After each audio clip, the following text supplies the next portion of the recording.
ಕೂಡಿಸಿ ಅಂತ ಬೆಂಗಳೂರು ನೀರು ಕುಡಿಯುವ ನೀರಿನ ವಿಚಾರವಾಗಿ ನೋಡಿ, ಕಾವೇರಿ ಮತ್ತು ಗೋದಾವರಿ ಒಂದು ಕನಸಿನ ಯೋಜನೆ.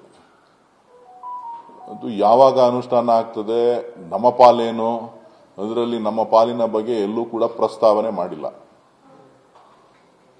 ಅದು ಕೇವಲ ಆಂಧ್ರ ಮತ್ತು ತಮಿಳುನಾಡು, ತೆಲಂಗಾಣಗೆ ಅನುಕೂಲ ಆಗ್ತಕ್ಕಂಥ ಒಂದು ಯೋಜನೆ ಹೊರತು ನಮ್ಮ ಪಾಲು ಅದರಲ್ಲಿ ಬಹಳ ಕಡಿಮೆ ಇದೆ. ಅದಕ್ಕೆ ಒತ್ತಾಯ ಮಾಡಬೇಕೇ ವಿನಃ ಬೇರೆದ್ರಲ್ಲಿ ನಾನು ಮಾಡಿದ್ದೀನಿ ಅಂತ ಹೇಳ್ತಕ್ಕಂಥದ್ದು ಹಿರಿಯರಾದಂಥ ದೇವೇಗೌಡರು ಪ್ರಸ್ತಾಪ ಮಾಡಿರೋದನ್ನ ಒಪ್ತೇನೆ. ಬಟ್ ಆದರೆ ಕರ್ನಾಟಕಕ್ಕೆ ಎಷ್ಟು ಪಾಲು ಕೊಡ್ತಾರೆ ಅನ್ನೋದನ್ನ ಕೇಳಬೇಕಾಗಿತ್ತು. ಗೊತ್ತಿಲ್ಲ ನನಗೆ, ಅದು ಅವ್ರನ್ನ ಕೇಳಿ ಹಿರಿಯರು. ಬಟ್ ಅವರು ಗೋದಾವರಿ ಪ್ರಸ್ತಾಪ ಮಾಡಿದಾಗ ನಮ್ಮ ಪಾಲು ಎಷ್ಟು ಅನ್ನೋದನ್ನ ಕೇಳಬೇಕಾಗಿತ್ತು ಅಲ್ವಾ?